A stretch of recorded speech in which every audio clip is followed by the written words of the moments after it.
What happens when a man who survived public humiliation, courtroom battles, and global judgment sits across from someone who believes he still owes the world an explanation? Johnny Depp thought he was there to talk about art, survival, and moving forward. Joy Behar thought she had unfinished business. What followed wasn't an argument. It was an erosion. And by the time Johnny stood up, everyone in the room understood something too late. Some questions don't seek answers. They seek surrender. The studio lights were warm, almost flattering. Autumn tones filled the background. Soft oranges muted golds. The kind of set design meant to signal comfort, safety, familiarity. The kind of place where difficult conversations were supposed to feel gentle. Johnny Depp sat with one leg crossed over the other, hands folded loosely in his lap. His navy suit was tailored but understated. The tinted glasses masked his eyes, but not the fatigue beneath them. He smiled politely as the applause faded, nodding once to the audience like someone acknowledging weather rather than celebration. "Johnny Depp," Whoopi Goldberg announced warmly. "It's good to have you here." "Thank you," Johnny said. His voice was calm, measured, almost soft. For a few minutes, everything went exactly as planned. They talked about film, about returning to set, about creativity after silence. Johnny spoke carefully, choosing words like an artist choosing brushstrokes. Not to impress, but to avoid misinterpretation. "I don't think of it as a comeback," he said at one point. "I think of it as continuing. I never really left what mattered." The audience murmured approval. Joy Behar hadn't spoken yet. She sat slightly angled away from him, chin tilted, hands folded over her cards. She was listening, not with curiosity, but with inventory waiting. "So, Johnny," she said finally, smiling as she leaned forward. "It's been quite a few years." Johnny turned toward her. The smile stayed. Something else hardened behind it. "Yes," he replied. "It has." And during that time, Joy continued, her tone conversational, almost light. "You've been very public, very present. Courtrooms, headlines, opinions." A pause. Johnny nodded once. "That's true." Joy's smile widened, just a fraction. "Some people might say you've told your story many times." Johnny didn't answer immediately. He adjusted his cuff, then looked back at her. "I've answered questions I was asked," he said. "There's a difference." Joy let out a small laugh. Of course there is." Whoopi shifted slightly in her seat. "But I wonder," Joy continued, "do you ever worry that by continuing to talk about it, by continuing to frame yourself as someone who's been wronged, you're keeping the wounds open for yourself and for others?" Johnny's jaw tightened almost imperceptibly. "I don't frame myself as anything," he said evenly. "I responded when my name was attached to accusations." Silence wasn't an option. Joy raised an eyebrow. "Wasn't it?" The air changed. Not dramatically, not yet. Just enough that the audience leaned forward without realizing it. "You know," Joy said, tapping her card lightly, "a lot of people watched that trial. A lot of people formed opinions. Some felt justice was served. Others felt concerned." Johnny tilted his head slightly. "Concerned about what?" Joy shrugged. "About power. About influence. About what happens when a beloved celebrity tells his version louder than anyone else." Johnny's smile faded. "Not fully, but enough. I didn't have the loudest voice in that situation," he said quietly.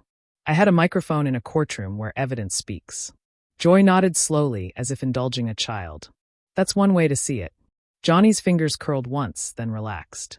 The audience felt it now, the tension slipping under the surface like a fault line. "But let's move away from that for a moment," Joy said breezily. "I want to talk about accountability." Johnny looked directly at her. "Go ahead." Joy smiled again.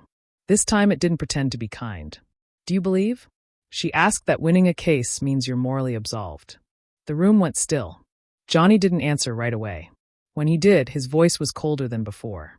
Not louder, not sharper, just clearer. "I believe," he said, "that truth doesn't need moral theater." Joy leaned back, lips pursed. "Oh, Johnny," she said softly. "We're just getting started." And everyone watching felt it. This wasn't an interview. It was a test. Joy didn't rush. That was the mistake people always made when they tried to provoke Johnny Depp, thinking pressure had to be loud. Joy understood something subtler. Pressure could be patient. It could smile. It could wait until the room felt comfortable again. And then lean in. "You know," she said, folding her hands. "When we talk about accountability, we're not just talking about courts. We're talking about culture." Johnny remained still. The tinted glasses hid his eyes, but not his focus. He nodded once. An invitation or a warning? Culture, he repeated. Yes, Joy continued. Because trials don't happen in a vacuum. They shape narratives, and narratives affect people, especially women who feel they're not believed. There it was. Not an accusation. Not yet. Just a doorway. Johnny inhaled slowly. I agree. Narratives matter. Joyce smiled, encouraged. So, let's talk about that narrative. The one where you became overnight a symbol. Some would say a rallying point. Johnny tilted his head. A symbol of what? Joy shrugged lightly. Of fighting back, of pushing against allegations, of winning. She paused, then added almost gently. At someone else's expense. The studio felt smaller. Whoopi glanced down at her notes. Another host shifted in her seat. No one interrupted. Johnny's voice, when it came, was even. The expense you're referring to was paid long before a verdict in reputation. In work, in silence. Joy waved a hand dismissively. Oh, come on. You're Johnny Depp. You weren't exactly silenced. A ripple of nervous laughter from somewhere in the audience, quickly swallowed by the tension. I wasn't heard, Johnny said. There's a difference. Joy leaned forward now, but Amber Heard was heard first. The name landed exactly as intended. Johnny didn't flinch, but something behind his stillness tightened. Yes, he said she was. And many people, Joy continued, believed her because historically women haven't been believed.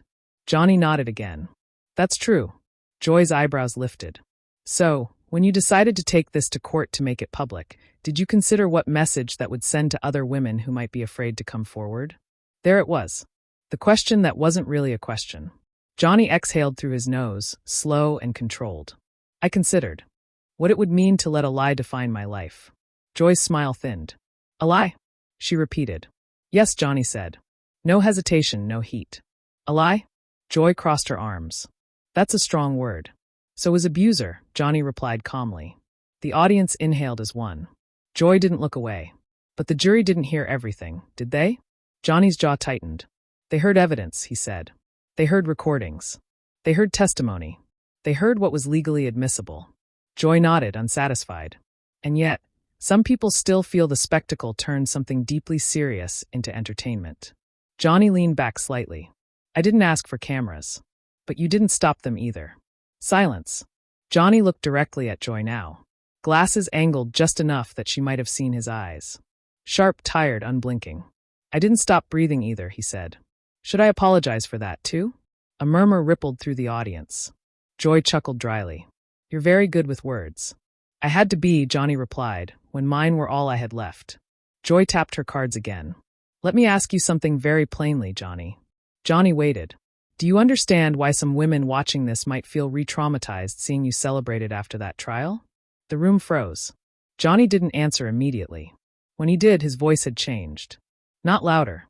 Not harsher. Colder. Sharper. Stripped of patience. I understand trauma, he said intimately. I understand what it means to be disbelieved, to be mocked, to be reduced to a headline. Joy opened her mouth, but Johnny raised a hand just slightly. You asked, he continued. So, let me finish. He leaned forward now, elbows resting lightly on his knees.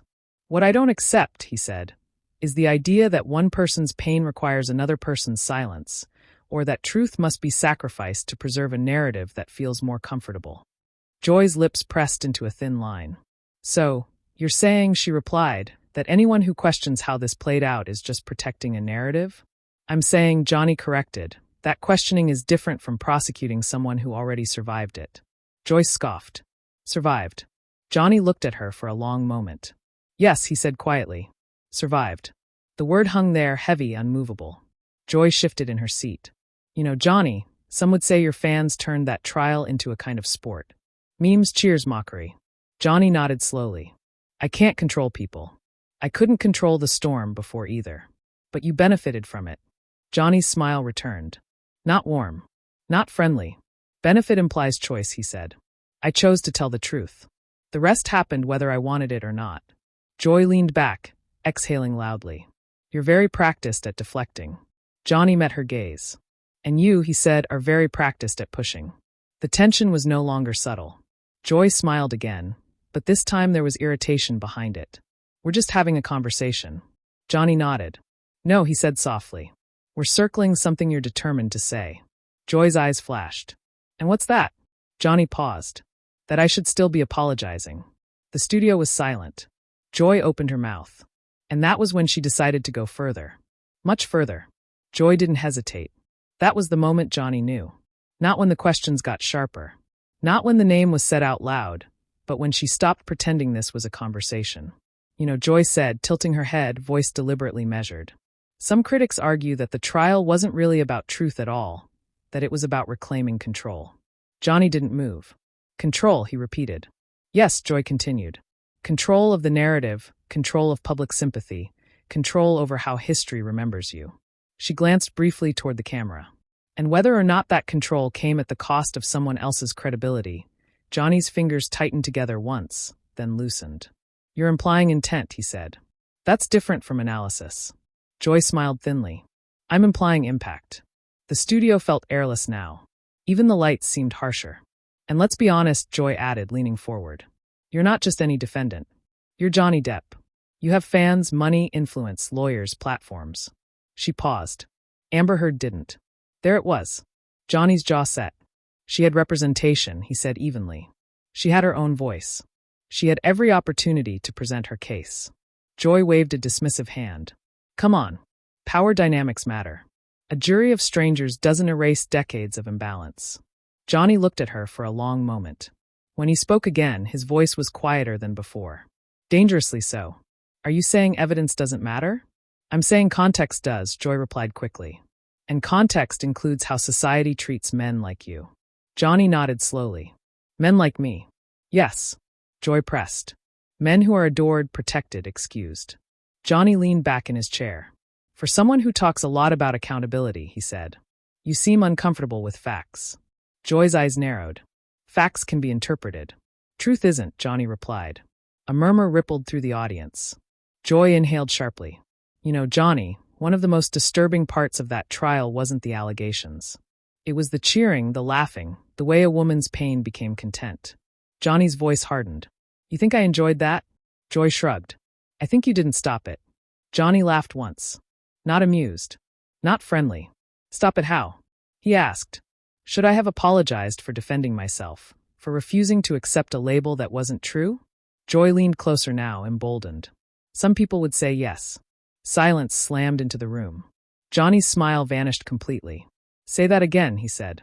Joy didn't blink. Some people would say that when women speak about abuse, men should listen, not litigate. That was it. The room knew it. Johnny knew it. He removed his glasses slowly and placed them on the table. His eyes clear, exhausted, razor-focused, locked onto Joy. You don't get to rewrite what happened, he said. Not here. Not like this. Joy lifted her chin. I'm asking what accountability looks like. No, Johnny corrected. You're demanding submission. Gasps from the audience. Joy scoffed. That's dramatic. Johnny shook his head. What's dramatic is suggesting that defending oneself is an act of violence. Joy opened her mouth, but Johnny continued, voice cold, controlled, precise. You've taken something that destroyed years of my life and turned it into a talking point, he said. You've reduced evidence to optics, trauma to ideology. Joy bristled. You don't get to lecture me about trauma. Johnny leaned forward. I lived it. The words landed heavy. Joy's expression flickered, just for a second, before hardening again. And yet, she said, many survivors watching this don't see you as one. Johnny's eyes didn't waver. I'm not asking them to, he said. I'm asking to not be used as a warning label. Joy crossed her arms. Public figures don't get privacy. Johnny smiled again, but this time it was empty. There it is, he said. That belief that because my face is familiar, my pain is negotiable. Joy shifted in her seat. You chose this life. Johnny nodded once. I didn't choose to be lied about. Joy exhaled loudly. So, you're saying everyone who still questions the outcome is wrong. I'm saying, Johnny replied, that you've turned questioning into punishment. The audience was dead silent. Joy's voice sharpened. Maybe people just don't trust men who always cast themselves as the victim. Johnny stood, not abruptly, not angrily, just deliberately. I didn't come here to convince you, he said. And I'm done being examined like an exhibit. Whoopi finally spoke, alarm in her voice. Johnny, let's. Johnny raised a hand. No. Joy looked up at him, incredulous. You can't just walk away because you don't like the questions. Johnny looked down at her. I can, he said. Because these weren't questions. He picked up his glasses. They were accusations dressed as concern. Joyce scoffed. That's your interpretation. Johnny's gaze was ice cold. And this, he said, is my boundary. The studio felt like it might crack. Johnny reached for his microphone, and Joy realized too late that this wasn't a debate anymore. It was an ending. The click of the microphone echoed louder than it should have. Johnny placed it carefully on the table, as if precision itself were a form of restraint. The audience didn't move. No applause, no gasps this time. Just the heavy, unmistakable silence of a moment that had gone too far to be walked back. Joy broke it first. So that's it? She asked, incredulous. You're leaving because you don't like being challenged? Johnny didn't look at her right away. He straightened his jacket, smoothed the cuff of his sleeve, every movement slow, intentional. Then he turned. No, he said. I'm leaving because you stopped listening a long time ago. Joy laughed sharply. That's rich coming from someone who controlled the narrative for months. Johnny stepped closer to the table, but not toward her, toward the center, toward the cameras. You want to talk about narratives? He said. Let's be honest with the people watching. The director hesitated, then stayed live. Johnny looked directly into the lens. For years, he said, voice steady, I was told to stay quiet, to accept what was said about me, to disappear politely. Joy rolled her eyes. Oh, please. Johnny didn't even glance at her. I was told that defending myself would make things worse, he continued. That silence would look noble. That truth would eventually surface on its own. He paused. It doesn't. The audience leaned forward as one. Truth only survives if you're allowed to speak, Johnny said. And today I wasn't. Joyce stood abruptly. That's absurd. You've spoken for hours on every platform imaginable. Johnny finally turned back to her. His expression wasn't angry. It was finished. You asked about accountability, he said. Here's mine. He gestured lightly toward the desk. I showed up. I answered respectfully. I stayed calm while you circled the same wound over and over, not to understand it, but to reopen it. Joy scoffed. That's your opinion. Johnny nodded. Exactly. And I'm done offering mine to someone who only hears what confirms her position. Whoopi stood. Johnny, wait. Johnny raised a hand again, gentler this time. Whoopi, I appreciate you, he said sincerely. But this conversation crossed from inquiry into spectacle. Joy snapped. So, you're the victim again. That was the last strike. Johnny didn't raise his voice. He didn't need to. No, he said quietly.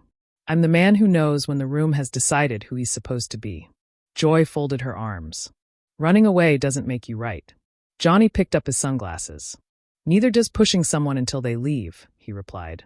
A murmur rippled through the audience. Johnny stepped back from the table. For anyone watching who's been reduced to a headline, he said, eyes on the camera one last time. You don't owe your pain to anyone's ideology. You don't owe your silence to anyone's comfort. Joy laughed again, thin, brittle. Nice speech. Johnny nodded once. It wasn't for you. He turned and walked toward the exit. Behind him, Joy called out louder now. History will judge this moment, Johnny. He stopped at the edge of the set. Didn't turn around. It already did, he said. That's why I'm leaving. The studio doors closed behind him. For a moment, no one spoke. Joy stood frozen, jaw tight, eyes darting as if searching for control that had already slipped away. Whoopi exhaled slowly, one hand pressed to the table. The other hosts stared at their notes, anywhere but at Joy. Finally, Whoopi cleared her throat. Well, she said carefully, we're going to take a break. The camera cut, but the damage didn't. What began as an interview had ended as something else entirely. Not a victory, not a meltdown, a boundary drawn in full view of millions. And Johnny Depp didn't need the last word. He already took the only one that mattered. Some moments aren't loud, they're final. Johnny Depp didn't raise his voice. He didn't argue for approval. He stood up and walked away. If you believe silence can be stronger than shouting, and boundaries matter more than winning arguments. Like the video, subscribe to the channel, and tell us in the comments, did Johnny do the right thing by leaving, or should he have stayed and fought?